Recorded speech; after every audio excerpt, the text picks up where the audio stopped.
Prime Minister loves the TV series and loves me, and I know he had a story of the social media, and I saw it, of course. Thank you very much. It's a pleasure to me. Thank you. Thank you. I want to ask after watching your all episodes most of the people, especially you, want to become Arturo Ghali after watching your wonderful episodes. What message you want to give the fans in Pakistan who want to become Arturo Ghali after watching your drama?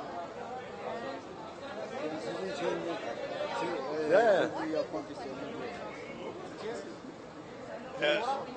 It's a huge TV series, and of course I know the Pakistani people love the TV series, and it's very honored for us, and it's a good Islamic story, and we know the, how can I say, yeah. If it's possible, I can speak Turkish. It's much easier for me. And he can translate for me. All right? मैं साथ साथ आपको उर्दू तर्जमा करते जाऊंगा ये माइक नहीं चलेगा ये भी चलेगा I think, yeah. Okay. Devam edin. Hikayesi gerçekten Müslümanlığın özünü ve insanlığın iyiliğini anlatan çok etkileyici bir hikayeydi ve böyle bir hikayenin içinde olmak benim için tabii ki çok बड़ी ज़बरदस्त ड्रामा सीरीज़ है इसमें हक़ाइक़ जो है मुसलमान किस तरीके से हक़ाइक़ पेश किए हैं किस तरह हम लोगों को सामना करना पड़ा है मैंने इन हक़ाइक़ को जो है वो एज ए आर्टिस्ट होने के नाते उसको पूरा उतरने की कोशिश की है Ben ve ekip arkadaşlarım çok emek harcadık ama özellikle Pakistan halkından gördüğümüz bu sevgiden sonra emeklerimizin karşılığını almak gerçekten çok keyifli. मैं और मेरे दोस्तों ने मेरे साथियों ने बहुत मेहनत की थी और इस मेहनत का सिला मैं देख रहा हूँ कि पाकिस्तान के अवाम ने जितनी इसको अप्रिशिएट किया है जितनी इसको खुलकर दाद दिया वो अब मेरे सामने है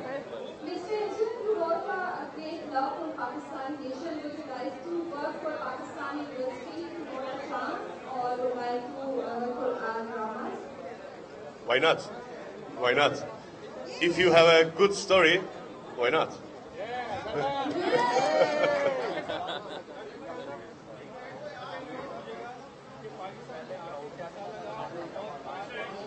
What do you feel after come to Pakistan?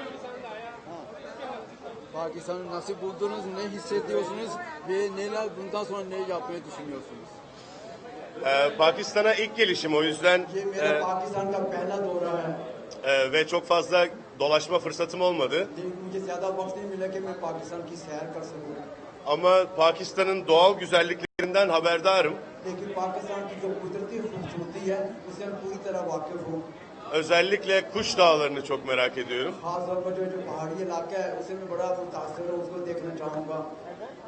Ve diğer tarihi yerleri de gezmek için sabırsızlanıyorum ama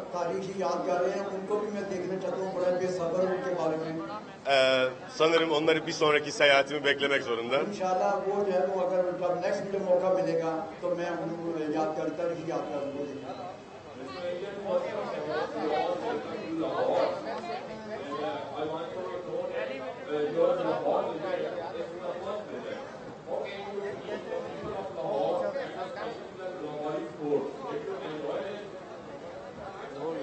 Did you enjoy the Lahori food, Pakistani food? He is asking. Yeah.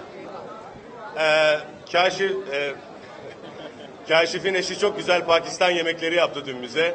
Gerçekten harikaydı. Biraz spicy ama it's good. कल काशिफ साहब की बेगम ने बड़ा जबरदस्त खाना बनाया था उसमें थोड़ी सी मिर्चें तो जरूर थी लेकिन बहुत जबरदस्त खाना था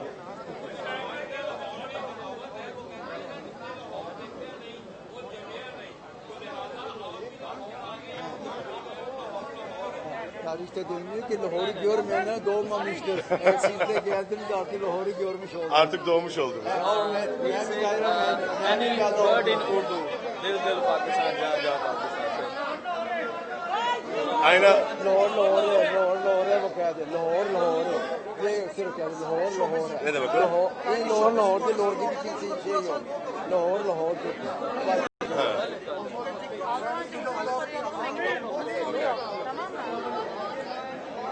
Okay, I know a few words in Urdu.